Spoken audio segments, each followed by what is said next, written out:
Okay, we'll start in a while. We'll start in 2 minutes.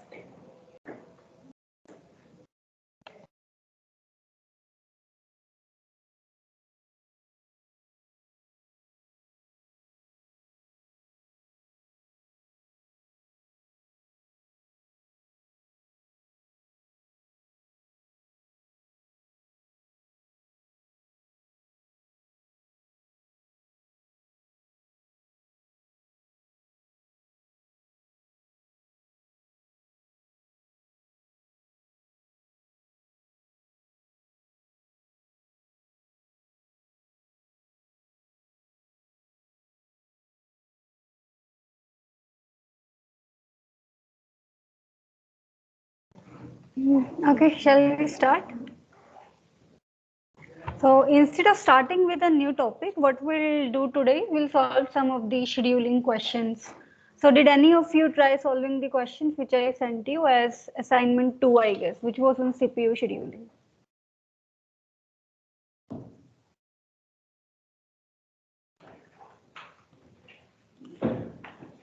I have, so just open that assignment. I hope all of you have that and we'll start solving the questions one by one. You can also find it in the chat window for Teams Meet. I have sent it there again. Yes, yes.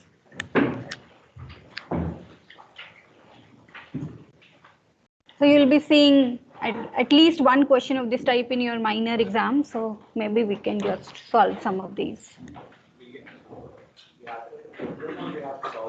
We have to solve the questions. Yes.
Okay, so I'll give you some time. Just try to solve the first question.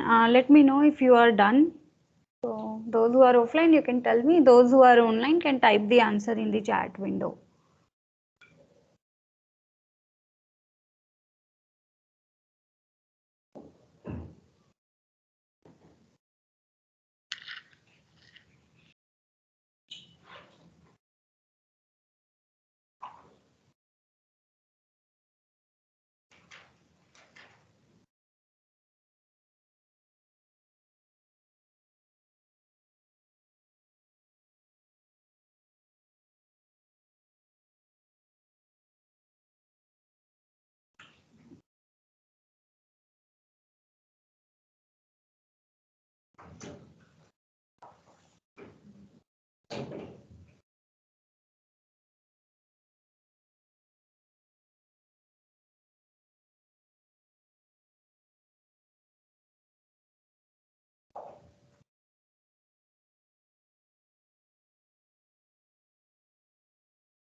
Okay, so this question is a fairly simple one, I would say. So it's just that we have reversed the scheduling policy. So till now we talked about shortest remaining time first. It is proposing a new scheduling policy here. He says I'm going to do longest remaining time first. So whichever process has the longest CPU burst will be executed first.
Okay, can someone comment on how the Gantt chart will look like, those who have started solving? So please remember that it's a preemptive scheduling algorithm. So my question to you is, what do you think? Will it be like one process will be completely executed at a time in this case, or will there be some context switches? So it's obvious that we'll start with P2 because it has the longest remaining time. Okay. What happens at time 4? So let's say P2 starts executing at 0. It executes till time unit 4. What will happen at 4? Right, P1 would take over because now both P1 and P2, anyone can execute. Both of them have the same burst time. So we'll give the priority to P1 as it has a smaller process ID and start executing that. Okay, so you know how to solve it. Go ahead and tell me the average turnaround time. So I do not have the answers with me. So if most of us agree on an answer, that is the answer. Okay, we have one answer, 11.3.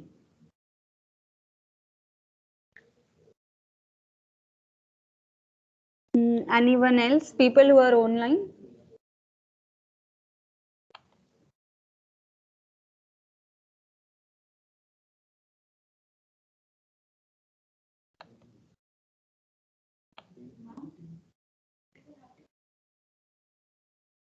No, no, no. It's a preemptive scheduling algorithm.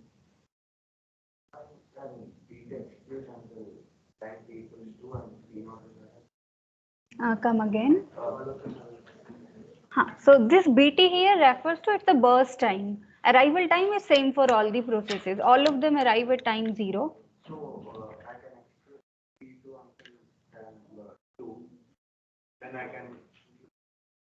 Okay, think about that. So yes.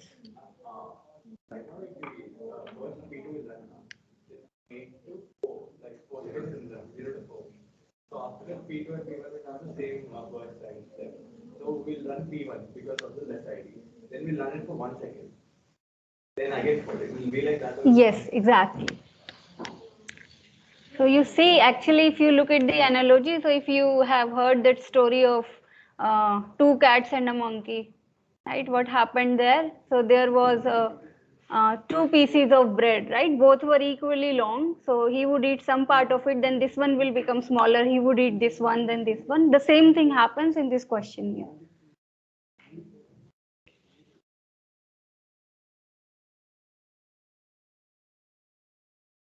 Okay, let's go ahead and solve it.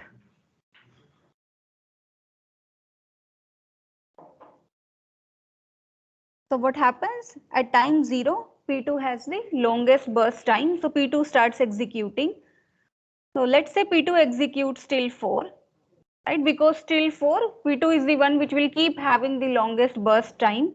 So at 4, P2 still need 4 units of CPU time. But now P1 and P2, both of them, any of them can be executed. But we are going to execute the one which is having lower process ID. That is our notion of priority here. So I go ahead and I start executing P1. You execute P1 till 5 here, right? So for P1 now, 3 are remaining, but now P2 becomes a process which is having the longest burst time. So you start executing P2 again. You execute it for 1 second. Both of them start having the same priority.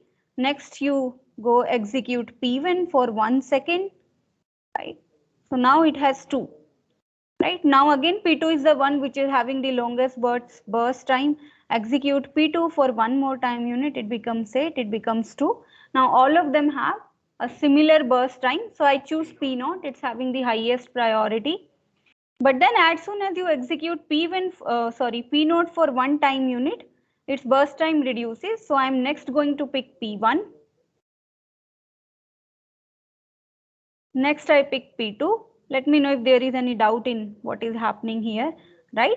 And then I go P0, P1, P2. So what are these times? 10, 11, 12, 13, 14, right? So what is the turnaround time for P0? P0 finishes execution at 12, right? And P0 came at 0 time. So turnaround time for it is 12 minus 0, which is 12. P1 finished execution at 13, came at 0, so turnaround time is 13, and P2 stopped at 14, came at 0, 14, divided by 3. So this is going to be your answer. How much is this? 30? 13. Huh? It will be 13, yes. Right.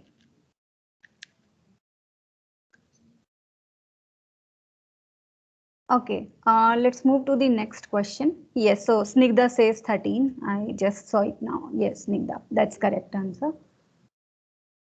So stop me if there is doubt at any point. Okay, let's move to the next question. This one is a slightly tricky. I'll give you some time to think about this. So you have 3 processes. All of them are arriving at time 0. So I have P1, P0, P1, P2. Arrival time is 0 for all of these.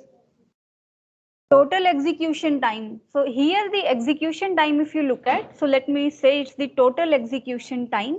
It is 10, 20 and 30 for these 3 processes. But then if you look at it, each process spends first 20% of execution time doing input output. So each process is first doing input output for some time, then it is utilizing CPU for some time, and then again it's doing input output for some time. And the percentages are given to you. So from there you can actually compute. So let me write down as the first input output burst. The first input output burst for P0 is so it is 20%, right, for each of the process. So for this one it is 2, for this one it is 4, and for this one it is 6. Yes. Oh. I'll show you the slides. Maybe for the meantime, just write it in your notebooks. I'll show you once I finish this. So the idea is, or I'll note down these numbers here and then we'll start. 20%, 70% and then 10%. And the scheduling policy is shortest remaining time first. And the question is, okay, and there is one assumption here that input output operations can be overlapped as much as possible. So basically any process can do input output at any time. There is no contention in that regard. The question is, for what percentage of time does CPU remain idle? Okay. Yes. So 3 processes, arrival times are given, total execution time is given, first input output burst is for 20%, CPU burst is for 70%. So how much? 7, 14, and 21, and then the next input output burst is for 10%. Right? Okay. Apply a shortest remaining time first algorithm here. You have to keep in mind also when a process goes for input output, when does it come back and stuff. So solve it and let me know if any of you have the answer.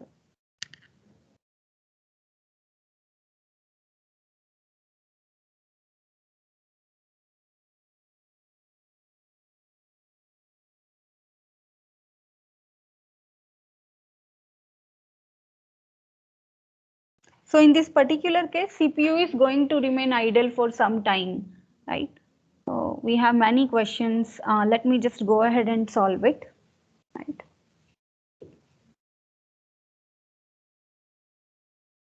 So see, at time 0, anyhow, every process went for the input output burst. So CPU anyhow is going to remain idle for till when? Till 2, right? So till 2, nothing happens on the CPU. On 2, P node completes its input output burst and comes back. So at 2, I can actually schedule P node. So you schedule P node and let's say it executes till 4. So 4 is the time when P1 comes back. So now when P1 comes back, P node still needs the CPU for 5 units, but P1 needs it for 14 units. So I'll still give it to P1, P node, right? So anyhow, P node will go execute and it will execute till 9. At 9, both are back, P1 as well as P2. And now P node is actually completed. It's actually a straightforward question, not many things here.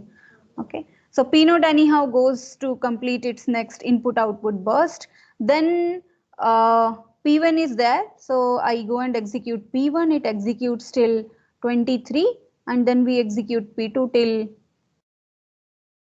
44, right?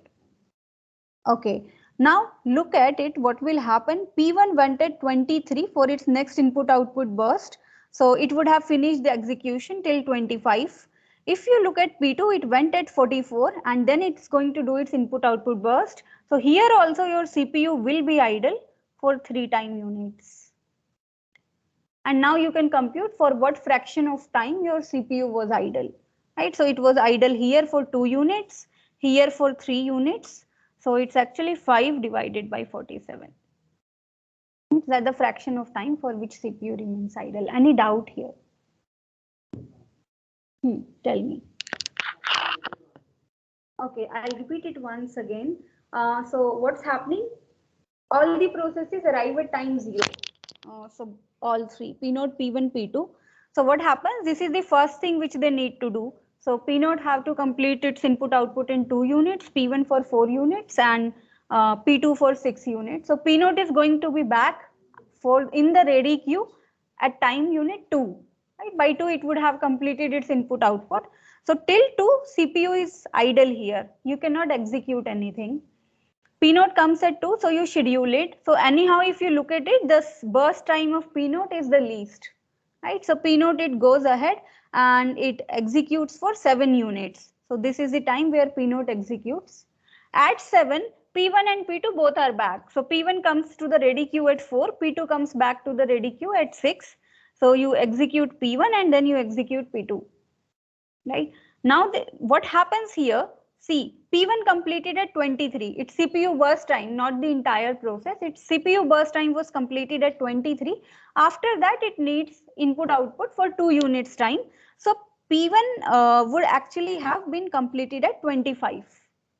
Right, 25. P1 is completed. It's terminated.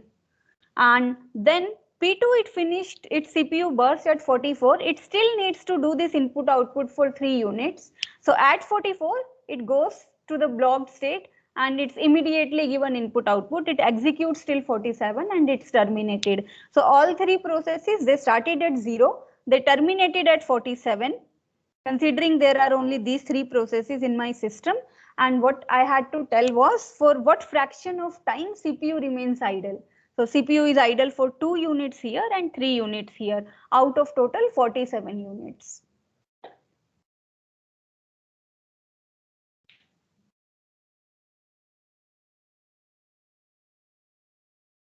Okay, shall I move ahead to the next question?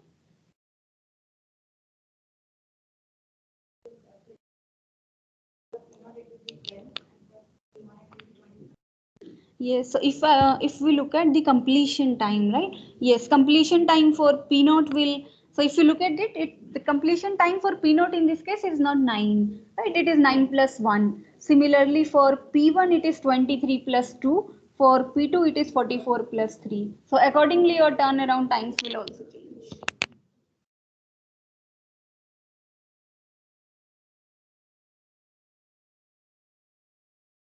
Okay.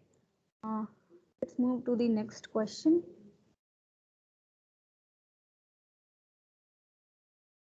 So you are given three CPU intensive processes. CPU intensive means we are not going to care much about the input output time.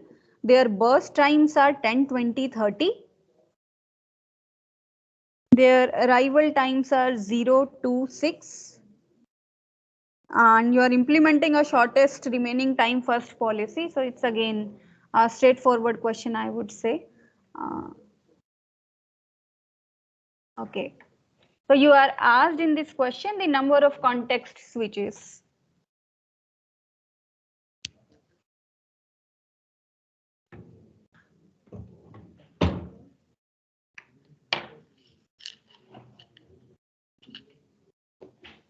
So can someone draw the Gantt chart for this?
Two context switches.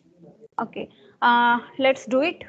So at time 0, you only have P naught. So you execute P naught for 2 units. Still, I need to execute it for 8 more units. But at 2, I have P1. Its burst time is 20. So anyhow, burst times are in ascending order, right? So I actually don't have to do anything in this question. I need not even make the Gantt chart, right? If you carefully look at it, so you will get these kind of questions in some of your competitive exams where time is very important. So if you look at this question carefully, you need not draw entire Gantt chart. So you can see that although P1 and P2 are arriving at 2 and 6, you might have to make a decision there whether you want to preempt or not, but actually you won't have to make the decision because the burst times are in ascending order. So the order of burst time is the same as the order of arrival time. So anyhow, I'm going to execute P naught first, P1 second, and P2 third. Right, so there will be two context switches, one from P naught to P1 and another from P1 to P2. So the answer is 2. If you change the arrival times here, then answer can change. Okay.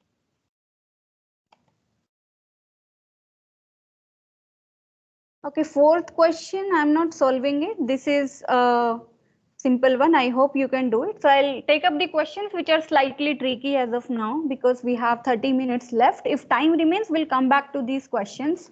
So in question 4, you are given three processes, their arrival time and the burst time. You have to implement FCFS and round robin scheduling and report the completion order of three processes.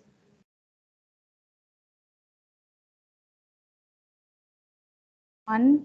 Next one is also straightforward. So you have to implement. So preemptive shortest job first is nothing but shortest remaining time first, right? So you have to implement that and tell what is the average waiting time. Waiting time, if you remember, so one idea is to actually compute for what unit of time your process was in the ready queue, or what you can simply do is figure out the turnaround time which is easy to compute, and you subtract the burst time from that. So that's an easy way of finding the waiting time. Okay.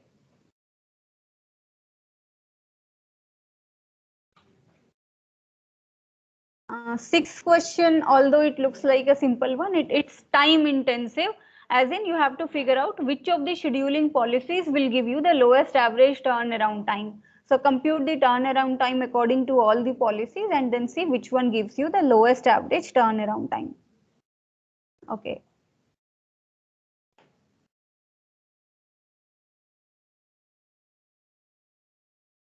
Okay, seventh question also I'm leaving it as of now. It's a straightforward one. Let's talk about the eighth question.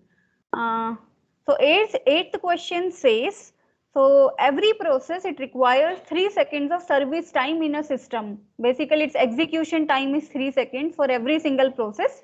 There is only one processor and your new processes, they are arriving at the rate of 10 processes per minute. So in 1 minute you get 10 processes. Then estimate the fraction of time CPU is busy in the system. Take your time. Let me know if someone gets the answer. So this will require you to think a bit.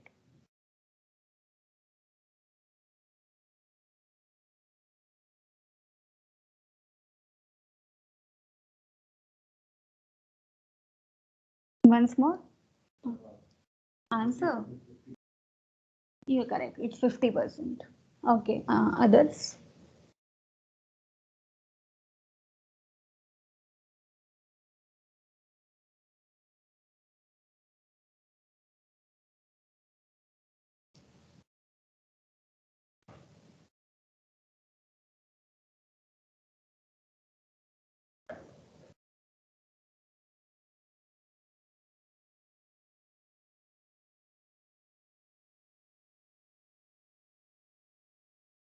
So it's just straight mathematics here. So you are told that in 1 minute 10 processes come, right? Which means 10 processes come in 60 seconds.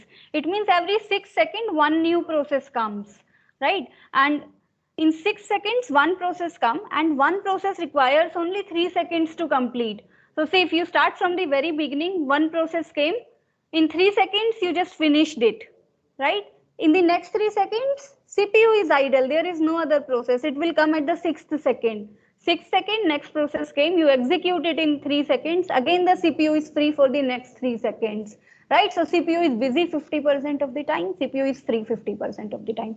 Any doubt here? Yeah. Okay. Ninth one again. Let's leave it for now. Repeated actually. Okay. Let's look at the 11th one. This I'll give you time to read the question and come up with a solution. I'm not even going to comprehend it for you. Take your time and look at it.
Okay, so let's try to solve it.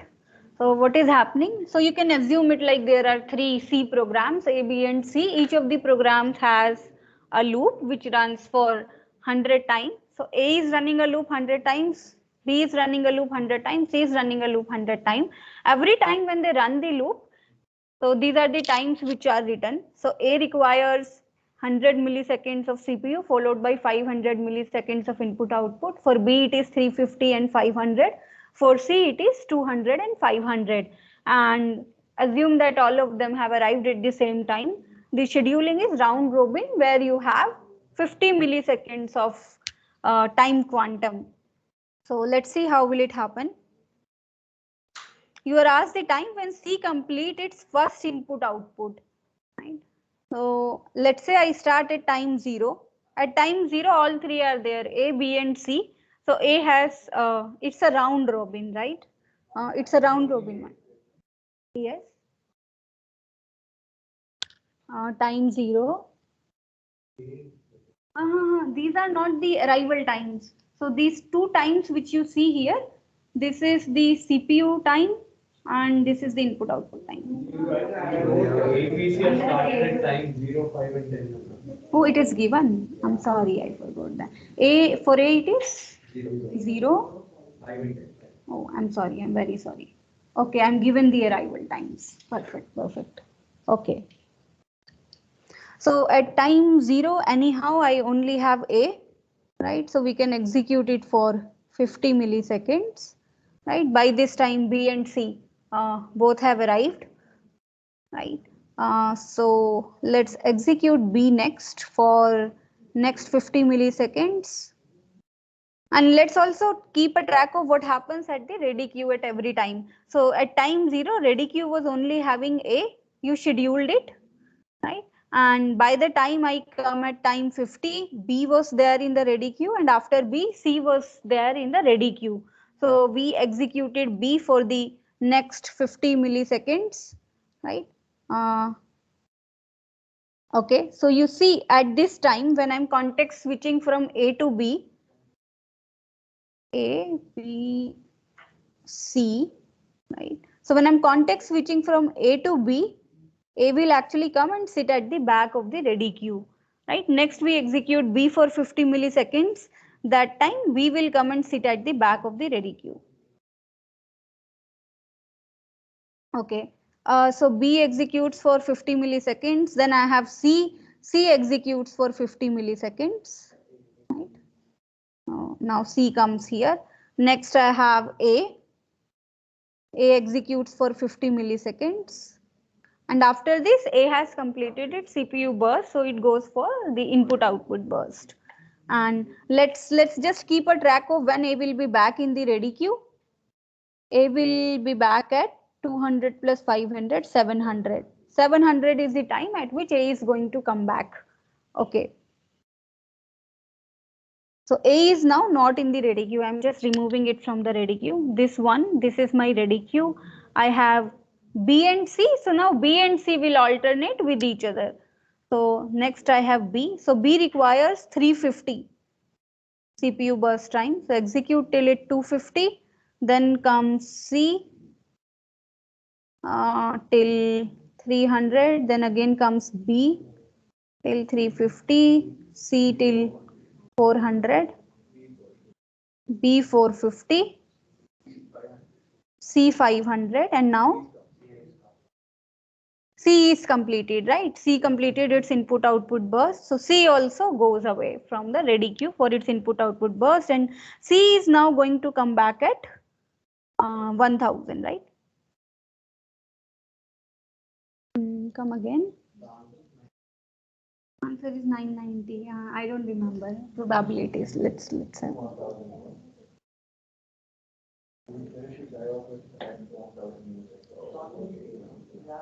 Okay, so what happens next?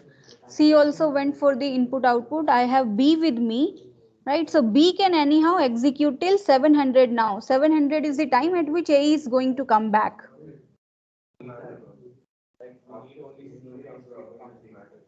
Yes, only C matters. So But we'll need to have a look at when C comes at 1000. Is there something else which is still running? Will it be able to preempt it or not, and things like that? But they were like only the first complete IO operation of C. C.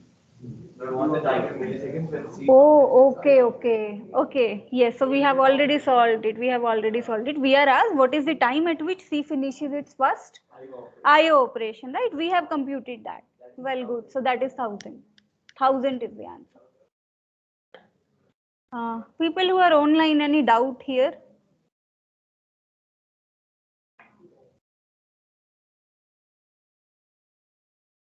Okay.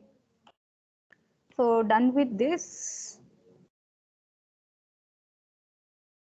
12th one is again a straightforward question. Even the 13th one. Even the 14th one, it's just written in English. That's the only difference. Which one can we do? Okay, let's look at the 16th one. I'll give you time to solve this one.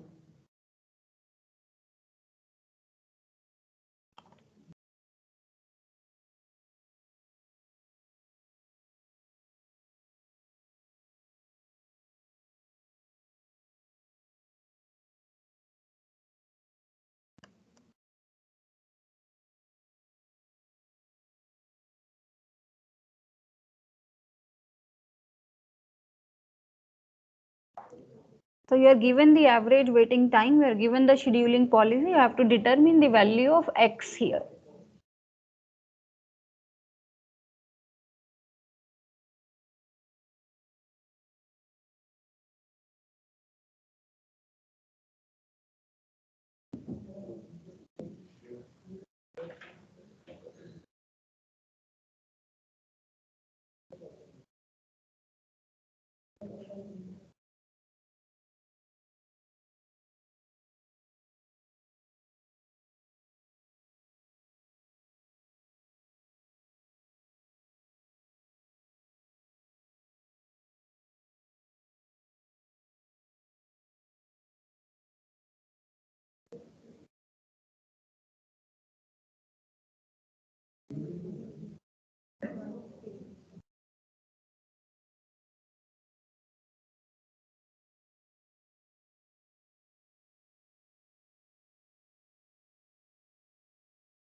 Correct.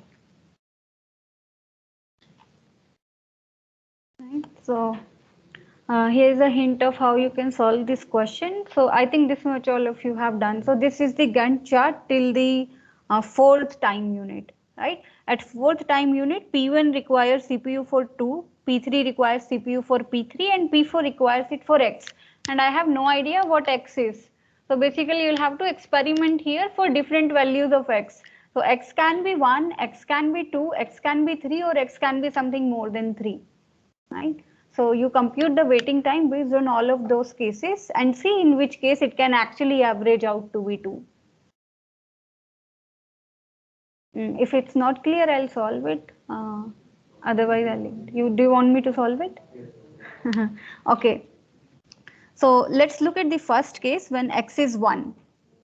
So let's write it down here. If X is 1, then at this fourth time unit, you'll actually be computing P4, right? It will execute till 5, then we'll have P1 till 7, and then we'll have P2 till 10, right? In that case, this will be the Gantt chart.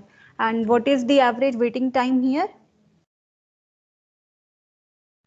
So for P1, the waiting time is 7 minus 0 minus 5, which is 2, right? For P2, the waiting time is 10 minus 1 minus 1, which is 8. And for P3, the waiting time is, where is P3? Did I do Ma'am, the some? last one is P2, P3. This one is P3, right? Okay, okay, okay.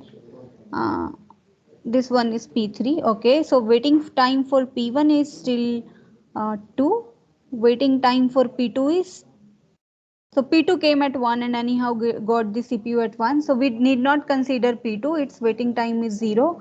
For P3 it is 10 minus 3, 7, and 7 minus 3, 4. And for P4 it is 5. So I am assuming that the burst time is 1, right? So it is 5 minus 4 minus X. So it came at 4 and got the CPU at 4 itself. So it is 0, right? In this case, what turns out to be the average waiting time? It is not 2, right? So this cannot be the case. Okay, so I'll take X equals to 2 at the end. Let's now assume what if X was 3. So let's rub this. Okay, let's say x was 3, right? So I have 2, 3 and 3 here. So now I'll first execute P1 till 6, then I'll execute P3 till 9, and then you'll execute P4 till 12. And then again compute what is the waiting time.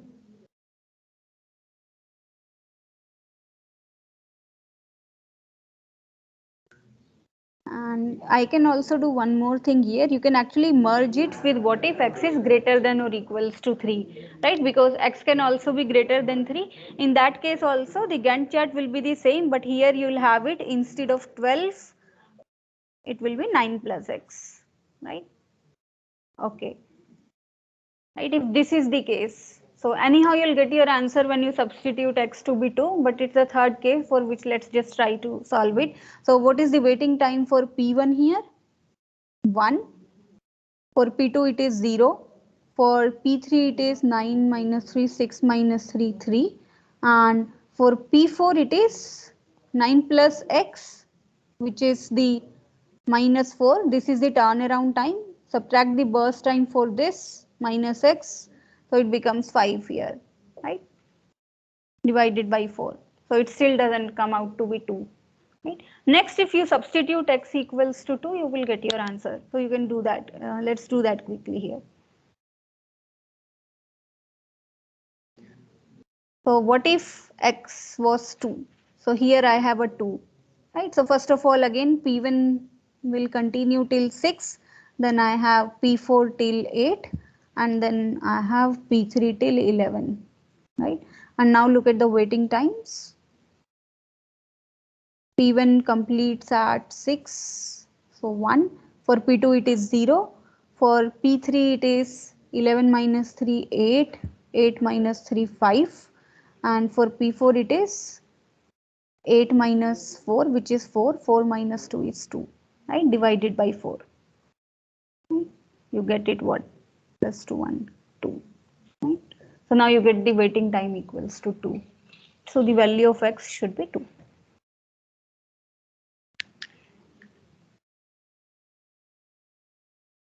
Okay, if there are any doubts, you can ask me. Other questions are mostly about computing the Gantt chart and finding out what is the waiting time, response time and stuff. Or maybe in sometimes the number of context switches.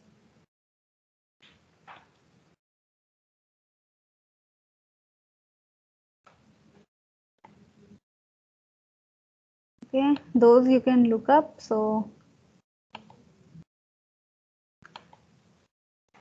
if you have no queries, you can leave. If you have any doubts, you can stay back and ask me.